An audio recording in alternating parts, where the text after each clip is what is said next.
Le gouvernement de Michel Barnier vit peut-être ses dernières heures. Le dérapage budgétaire français pourrait se transformer en dérapage politique.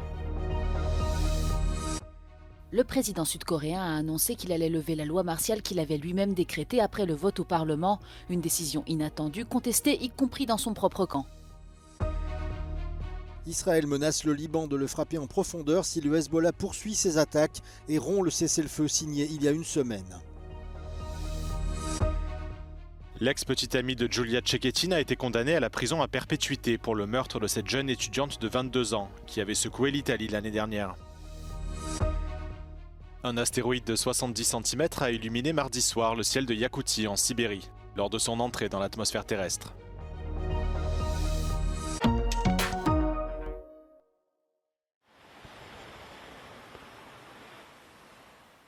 L'Union européenne a les yeux fixés sur l'Assemblée nationale française. Le gouvernement de coalition du Premier ministre Michel Barnier vit vraisemblablement ses dernières heures. En cause, le budget. Michel Barnier propose un effort important pour réduire le déficit public évalué cette année à 6,1% pour le ramener à 5% en 2025. Si on veut parler en fait de crise budgétaire, la France n'est pas dans une situation de véritable crise budgétaire sur le plan de la soutenabilité de la dette. Le risque qu'on a simplement, c'est plutôt si la crise politique se prolonge pendant plusieurs années, on n'arrive pas du tout en fait de rectifier en fait une trajectoire budgétaire qui, je pense que sur le long terme, n'est pas très soutenable. Là, lentement, on va aller dans un territoire où ça pourrait devenir problématique pour la soutenabilité de la dette de la France. Michel Barnier est sous pression nationale, mais aussi sous pression européenne, pour amener la France dans les clous du pacte de stabilité et de croissance. Il propose donc un effort de 60 milliards d'euros qui comprend 40 milliards de réduction des dépenses et 20 milliards de recettes supplémentaires. Toutefois, ce n'est pas tant les incertitudes budgétaires qui inquiètent les marchés, mais davantage l'impasse politique. Si le gouvernement Barnier tombe, on ne sait pas si M. Macron va maintenir Barnier quelque temps, s'il va mettre un autre Premier ministre, s'il va finir par démissionner, qu'il y a quand même pas mal de monde qui l'appelle à la démission en France en 2025, ça veut dire élection présidentielle, réélection législative, probablement derrière à l'été. Donc en fait, ça veut dire qu'on est parti pour une séquence, on est devant un semestre entier de spéculation politique, de campagne, etc., où la France sera absente du jeu. Cette instabilité politique française pèsera dans les débats européens. La voix de Paris risque d'être fragilisée alors que les nouvelles équipes institutionnelles de l'Union, en place depuis quelques jours à peine, souhaitent avancer rapidement sur les défis géopolitiques, industriels et climatiques auxquels les 27 font face.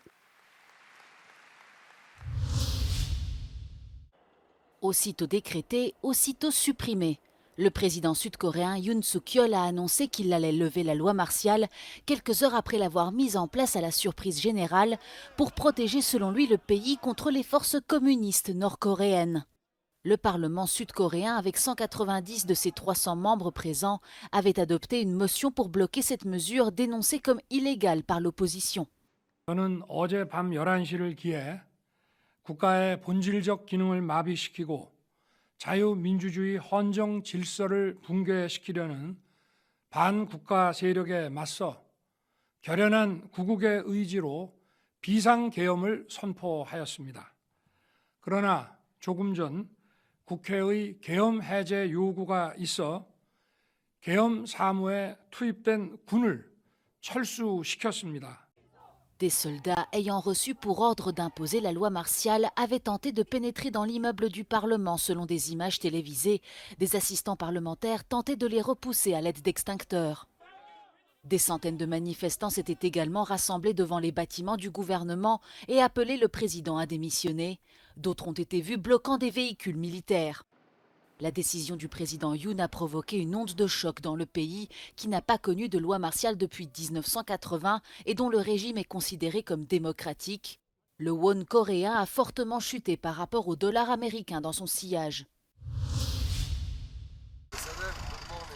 L'État libanais sera visé directement en cas de rupture de cessez-le-feu. L'avertissement est lancé par le ministre israélien de la Défense, Israël Katz. Au cas où le Hezbollah décide de poursuivre ses tirs de roquettes sur le nord d'Israël, Tsahal étendra ses frappes au-delà des zones où le groupe terroriste est concentré et visera l'État libanais lui-même. Ces commentaires interviennent alors que les deux parties au conflit s'accusent mutuellement de violer le fragile cessez-le-feu depuis ce lundi. המדיניות שלנו ביחד עם צה"ל היא ברורה וחד משמעית. אנחנו נפעל בכל העוצמה כדי לאכוף את כל ההבנות האלה וכל הסכם הפסקת האש הזה, ואנחנו נהיה עם מקסימום תגובה ואפס סובלנות. Israël s'est largement abstenu de frapper les infrastructures critiques des forces armées libanaises au cours des 14 mois de conflit. La guerre semblait avoir pris fin la semaine dernière après un cessez-le-feu négocié par les États-Unis et la France, mais il est menacé par la poursuite des attaques et des ripostes des deux côtés.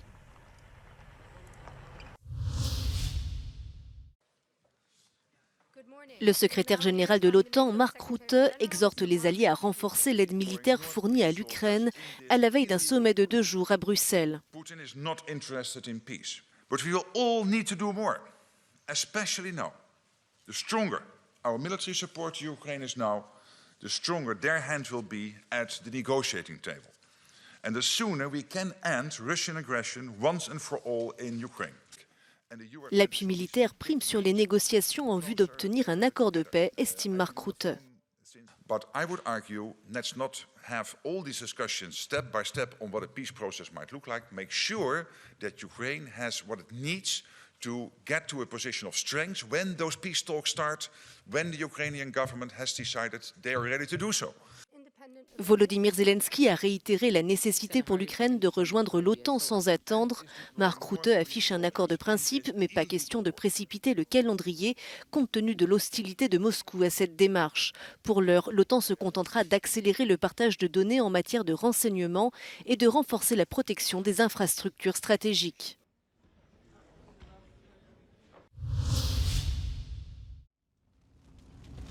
Alors que Moscou a trouvé le moyen de produire davantage de drones pour attaquer l'Ukraine, Kiev a trouvé le moyen de les clouer au sol ou même de les renvoyer vers la Russie ou le Bélarus.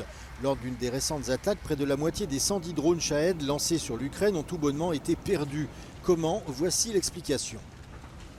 Basically what Ukraine is doing is spoofing, meaning they are feeding in false GPS targets to these Shahed, or in the Russian term Garan 2 drones, to make them veer off course. And so the drones have a system that's supposed to prevent jamming, but what these are doing is kind of sneaking in and not letting the drone know that the coordinates are being changed. It's kind of tricking it into going into the wrong direction. Selon John Hardy, tout cela est rendu possible grâce à l'amélioration des tactiques d'interférence de cette véritable guerre électronique. So Ukraine's ex-top general Valery Zaluzhny first publicly mentioned the Pokrova system back in February. So I think the system has probably improved since then. And as you noted, the percentage of these Russian Shahed drones that Ukraine claims to be spoofing has increased over time. Et cela se vérifie sur le terrain. Le projet de recherche en source ouverte Gaïoun, qui surveille les mouvements de l'armée russe au Bélarus, a signalé que 38 drones Shahed ont pénétré dans l'espace aérien du Bélarus les 24 et 25 novembre derniers, ce qui constitue alors qu'il est un record. Le Bélarus aurait plusieurs fois fait décoller des chasseurs pour répondre à la violation de son espace aérien, ce qui suggère que Minsk n'était pas préparé à recevoir ces drones russes égarés, que la Russie n'avait probablement pas anticipé les effets de ce brouillage côté ukrainien et n'avait donc pas pu prévenir son allié bélarus de leur possible arrivée.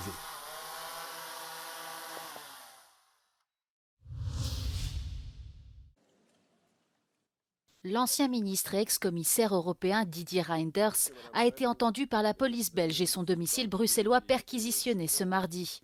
Le haut responsable belge est soupçonné de s'être livré à des activités de blanchiment par le biais d'achats de jeux de hasard via la Loterie nationale belge, une organisation qu'il supervisait en tant que ministre entre 2007 et 2011.